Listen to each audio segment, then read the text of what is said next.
નમસ્કાર મિત્રો, આજે આપણે નડાબેટના રણની અંદર આવી ગયા છીએ. જે આ નડાબેટનું રણ જ્યારે રાનવઘણ હતો, જે જુનાગઢથી નીકળ્યો હતો અને એની બેનને બચાવવા માટે ત્યારે આ દરિયો હતો. અને એ વરુડી માતા જે અહીંયા નળેશ્વરી માતા તરીકે ઓળખાય છે અને અત્યારે પ્રવાસન સ્થળ થઈ ગયું છે. ત્યારે વરદાન મળ્યું હતું કે વરુડી માતાએ કીધું હતું કે પહેલા પગે પાણી હશે અને પાછળના પગે રણ હશે. ત્યારથી આ રણ બની ગયું છે.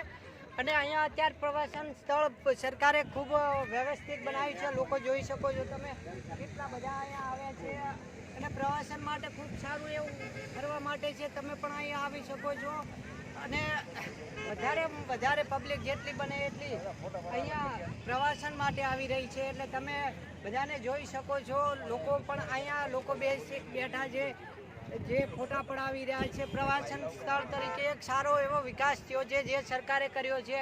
અને આ જે રણ દેખાઈ રહ્યું છે અત્યારે પ્રવાસમાં આવે છે, અહીંયા ફોટા પડાવે છે અને અત્યારે પાણી ભરાઈ ગયું છે ચોમાસાની અંદર, જે ખૂબ જ નજારો એવો સારો છે, આપણે જોઈ શકીએ છીએ.